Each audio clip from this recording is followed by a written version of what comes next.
This channel does not promote any violent, harmful, or illegal activities. All content provided by this channel is meant for an educational purpose only. বঙ্গোপসাগরে নতুন নিম্নচাপের উদয়। এই নিম্নচাপের সরাসরি প্রভাব এ বাংলায় পড়বে না।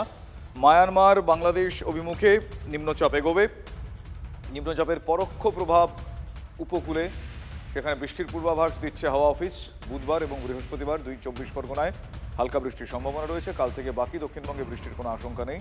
মঙ্গলবার থেকে উত্তরবঙ্গের শুকনো আবহাওয়া, আপাতত রাতের তাপমাত্রায় কোনো রকম হেরফের নয়।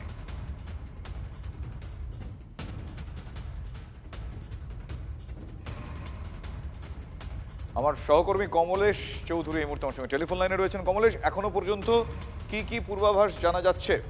শীত কবে পড়বে সেই বিষয়টাও এখনো পর্যন্ত কি সিচুয়েশন?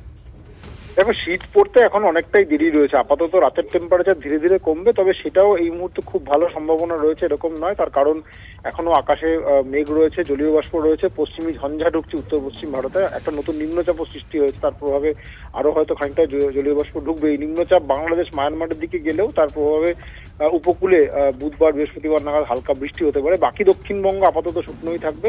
উত্তরবঙ্গে আগামীকালের পর উত্তরবঙ্গে বৃষ্টিপাত হওয়ার খুব একটা আশঙ্কা এই মুহূর্তে নেই।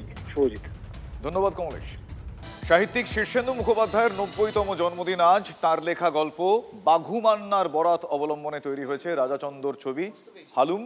সিনেমার ট্রেলার উন্মোচন করলেন শীর্ষেন্দু মুখোপাধ্যায়। তাঁর বাড়িতে কেক কেটে তাঁর ৯০তম জন্মদিন পালন করা হলো।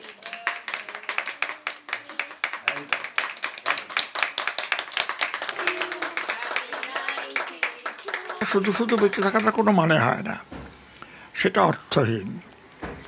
বেঁচে থাকা মানে যদি কর্মশীল থাকা না যায়, যদি কর্মমুখর না থাকা যায়, যদি চিন্তা ভাবনাকে আমি বসিয়ে রাখি, ক্ষমতাকে যদি অলস করে রাখি, তাহলে বেঁচে থাকাটা শুধু বেঁচে থাকাই হবে, উপভোগ্য হবে না।